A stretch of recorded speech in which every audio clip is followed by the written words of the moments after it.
really proud of Trent, 0 for 9, and then to step up and set a great screen. It was a great call, and step up and make 2 free throws. And then we handled the last coverage correctly, and Trent made a great stop, and the young man turned it over. So back in the overtime, we got back to doing our assignments. And we're an assignment-based team on the defensive end, and we handle those things much better than we did for 15 minutes in the second half. And that's what we got to grow from, and understand we made mistakes.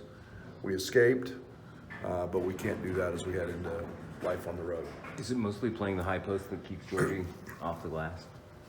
No, I mean, Georgie had pretty decent nights on the glass. You got to go, and I thought that if anything, I think the one thing that rebounding is not about a one-time effort. It's about a second and third effort, and but he was pretty consistent, and I think that he's still finding his way a little bit out there in terms of how to get to the offensive glass, but again, he wasn't horrible.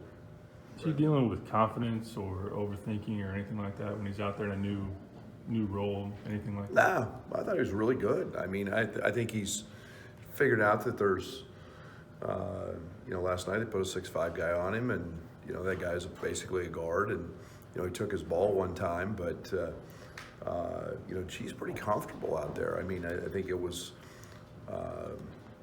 stepping out, making a couple threes, and I told him the other day, I said, you've shot 1 million of them this summer. You got to let it go. I'm not going to tell you not to shoot them.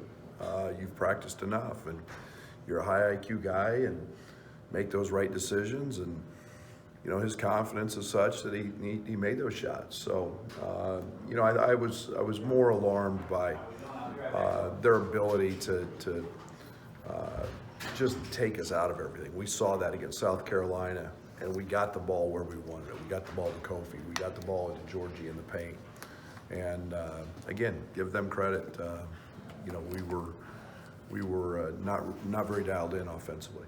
Brad, do you think it would have been more alarming had you guys not build up a 20-point lead and you were just kind of there, 5-6 points all game versus letting them climb back with that big run? Is there a balance there? Well, that was the positive. We built a 20-point lead and had opportunities, and we go 3 of 10 or whatever from the free throw line with Georgie and Kofi, and those guys are both better free throw shooters than that, and had a chance to on many occasions to kind of blow that thing open, and yet that lapse happened, and that's real, and it's something we're going to sit here and watch and identify, and we've got to learn from it. And those when you escape, right? And I say escape with a win, and make those mistakes, it's something that we have to correct, and that's our job, is to help us correct that, and we'll start working on that today.